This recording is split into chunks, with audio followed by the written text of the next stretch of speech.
What's up, guys? Welcome back to the channel. Today we have a very special video.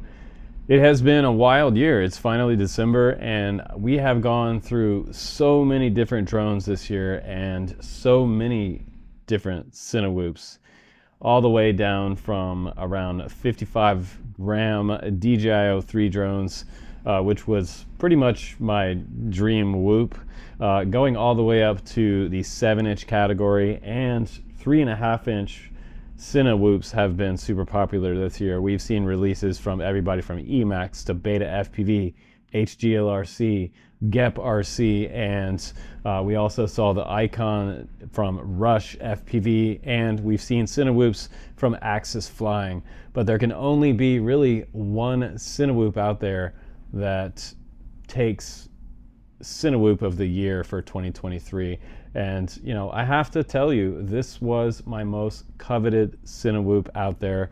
This is the Geprc Cinelog20 V2 on the turntable, and there are a lot of reasons that I like this one better than any of the other CINEWHOOPs out there. This video is based on my opinion, my flying with it, and in comparison to others, what I like about it in this video. So if you want to find out why, go ahead and stick around. We're going to get right into the specifics of why I like the Cinelog20 V2 the best. Dare I say the best? And that's my opinion, so take it with a grain of salt. I don't get paid to make these videos. I get these quads for free. I've flown them all. I own them all. So sit back and enjoy my opinion on the CINEWHOOP of the year. Here we go. So let's just go ahead and jump into this. You know, why does this rip so hard? Why is it so good? What makes it so great? There's a bunch of things that all fall into place to make this a great machine. And the most basic part of this is that it has duality. We talk about that on this channel. Duality is being able to do cinema and freestyle. And that's the two big things in the FPV community that people want. If a machine can do both and do it extremely well, then it scores really high. If it can only do one or the other, that's great if it's for that intended purpose. If it's great if it's for just strictly a cinema drone, and then it's great if it's just for a straight up freestyle monster, like a 6S 5-inch beast. This is the closest CINEWHOOP that you can get out there that is a bind and fly right now, that's still in stock.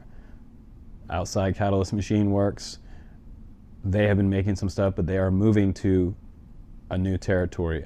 I don't think they're going to be doing a lot of FPV retail stuff as much. They're going more to the commercial side of things and government type stuff. So, you know, this company is still dedicated to the FPV community.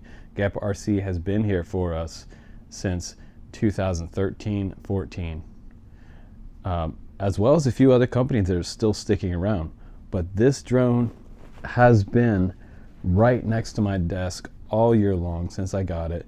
It's the most beautiful CINEWHOOP, I think, aesthetically and design-wise. Design features that they put into it, the power system on here, the 2105.5 motors, they're extremely powerful in 6S. So much so that you have a 10-to-1 style type of freestyle capability with this quad. The inverted motors are nice because it takes away, I've talked about this before, it takes away the prop wash underneath the airframe, letting you have like really nice airflow underneath the frame. But it still floats. It still floats really well for freestyle. And if you turn up the rates a little bit, it doesn't have any type of washout or flight controller freakout, causing it to tumble. A lot of the CINEWHOOPs out there have this strange phenomenon to where the flight controller gets to the edge of its threshold of stability. It goes over the cliff, so to speak, and then it will do a tumble, a fierce tumble. And sometimes you recover, sometimes you don't. Case in point is the Avata. The Avata is like the most tumbliest CINEWHOOP out there on the planet. So if the wind's blowing extremely hard and you're out on the coast and you're at a certain threshold and you go past that threshold and the wind's just overpowering it, it can cause tumble. And now with this frame, the reason that I started out the first shot with this kind of from the front like this is I wanted you to see how low profile this entire frame is. For the size of it, a 3.5 inch CINEWHOOP, to get it, you know, under 3 inches tall is pretty impressive. So really, truly to its nature, in, you know, historic terms, it is considered what we call a lowrider design, because it does have this unibody top plate. It's 3mm carbon. It is, it might even be T700 carbon, but I think it's 3K. But it has an AIO stack on there, F7 flight controller for 6S ESCs, and it has the O3 on the bottom. Now, O3 really changed a lot of things for a lot of people. It made FPV fun again. Honestly, it saved it. For me, it really made me be able to see. And my real FPV fetish this year, if I could call it that, was trying to get things as small as possible. So I think that was a lot of fun. I was able to get the Acro B with a decased O3 down to like 55 to 58 grams. That's pretty incredible for decasing all of this O3 camera and the VTX. This one does not have it. It does have a quick removable bottom plate to get to your O3. And let's just go ahead and take a look at access on this drone. That's going to be one of the most important things for you during your year of flying. When you're trying to pull off your O3 footage to your computer, you want to be able to plug in your USB cable. So they did give us a spot there. I didn't have to cut this one back. The original Cinelog series, I had to go and cut the prop guards to be able to get access to the O3 port. And some of them are still ridiculous to try to get to. They also put a slot on the other side where you could put your bamboo skewer in and press the bind button. It is a small slot, but they did think about us there. And also over on this side as well, there's another slot there. So we have complete cable access, USB port, bind port access there. And on the top, if we look for the flight controller, we just spin the quad around, we have access to a USB-C port there as well. So it's kind of hard to see, but there it is right there. So we do have full support for being able to access ports, and that's going to be huge for this type of design. There are many other CINEWHOOPs out there that have zero support without being able to, without having to take the prop guards off, and that's huge for me, instant access. Now, one of the next big things is full-size GoPro support. So this Cinelog35 V2 will carry my GoPro 10 no problem. It does come with a mounting plate for a full-size GoPro in there, and with a 6S 1400 battery, I'm still able to get 7 to 8 minutes flight time out of this quad, which is, you know, it's great for filming scenarios. 6 minutes respectively if you're doing drift car chasing or something like that, or motocross or snowboarding or mountain biking. But this quad right here, I mean, it's, for me, it would be kind of like the extreme sports guy's best friend if you wanted to just bomb down through the mountains and dodge trees and stay right on your friend's butt if you're filming mountain biking. There's a lot of extreme sports type folks out on the West Coast, and I know you guys are out there on the East Coast too, but up in the Pacific Northwest where we're at, there's a ton of trails, and up in Whistler and stuff like that. And I've seen a lot of mountain bike videos with FPV drone footage in the last couple years, like, go up dramatically. So being able to carry a full-size GoPro for extreme sports type stuff is awesome. And secondly, for going for interior shots, you can bring that camera down, and if you're a real estate person, that means that you can, if you had a pretty big house, you could still bring this camera way down and still be able to do some pretty slow cinematic indoor shots if you're an intermediate to expert pilot. Now, Geprc was also one of the first companies in 2023 to bring the 2-stage camera mounts to their CINEWHOOPs. And I say 2-stage because our first stage is here for your action camera, and you could put any decased camera on here, or full-size GoPro or Insta360 One R, things like that.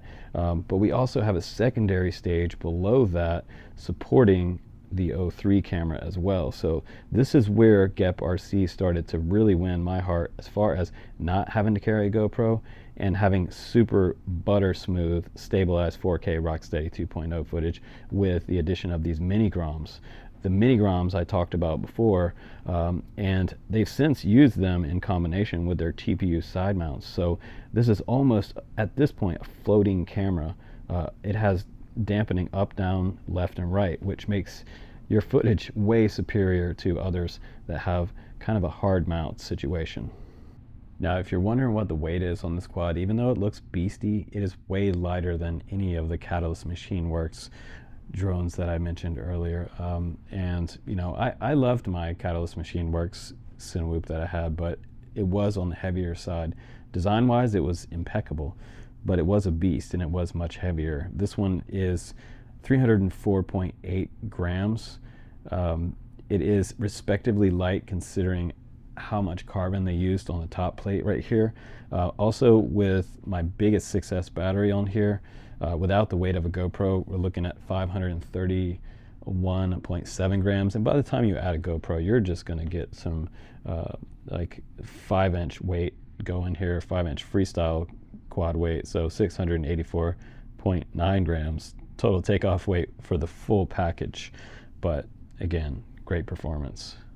One other thing that they did in late 2023 you might not have known about, because this is a later sort of a recap and overview of my experiences with this quad this year, is that they did around September update the Geprc M8U GPS to the Geprc M10 GPS. So you now have a much faster connection to your satellites on the back of this quad, and it's so subtle the way they have this antenna back here. It's underneath here. A lot of times what I do is when I'm going to fly, I pull this up, bend it a little bit forward so I have a little bit more clearance there. But now you're rocking an M10 GPS on there, which is super great. This is all in one back here, TPU mount with your XT60 flush on the quad's body. And let's take a look at the Cinelog20 V2 versus the Cinelog35 V2. I know a lot of people bought this one because of the size, the portability, and this one does have a lot of the same features in a more compact size.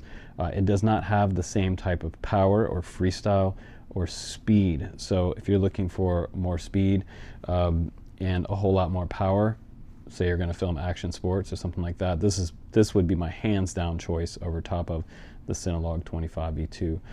And there are some durability differences between these two that you should definitely know about. First and foremost is the way that the O3 is mounted on the bottom of both of these drones.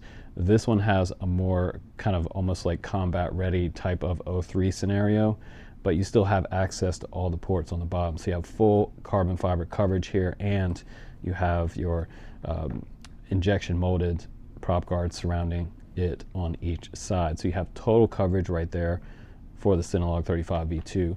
Now for the 25 V2, it sticks out on the bottom. So what they did was they let it stick out on the bottom, furthering the posts here, putting TPU bumpers on each spot where you have an M2 bolt, but we have exposed wires here on this side.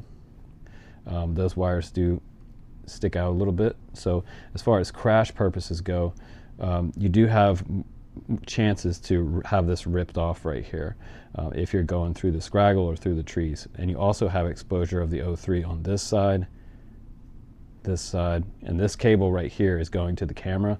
This is a cable that I have severed in the past, and I've had to order a new one because this cable can easily get sheared. One little tiny wire pops out of that and you're done for that camera cable. You do have access to the USB-C port right here, but you're also offering more dirt coming around from this prop wash right here into this USB-C port right here. So that's something to think about, and your SD card right there.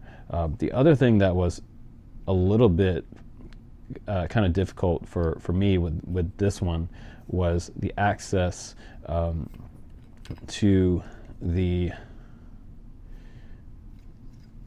USB-C port over here on this side. Now this post is a little bit close. I had to actually take a pair of snips and snip back my USB-C cable to be able to plug into this.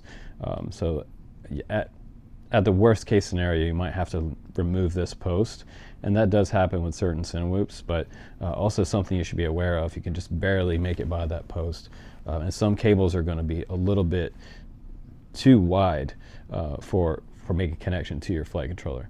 But again, you do have some pretty powerful motors on here, powerful motor combo. We got 45 amp ESCs, and both of these are tuned by the team at Geprc, which make them fly really good. But again, we're able to fly this one on 6S, and it just absolutely rips on 6S. So yeah, with all of those awesome features that the Cinelog35 V2 has, it's, in my perspective on my channel, and all the different CINEWHOOPs that I've flown this year. I mean, I have crates of CINEWHOOPs. This one was my favorite, and this was the one that I kept closest to me. Also, I think the drone of the year, as far as like overall drone of the year, also Geprc scored high with the MR.CAMPS. So if you're looking for a 7-inch, the MR.CAMPS was incredible. As far as my Whoop class series, what won Whoop of the year this year was the Acroby 6.5 that I have sitting over there, that also stays on my bench, and I love it. We have a Whoop event coming up for FPV West. It's probably going to be in January now, because we had a lot of events get booked up in a space that we wanted to get.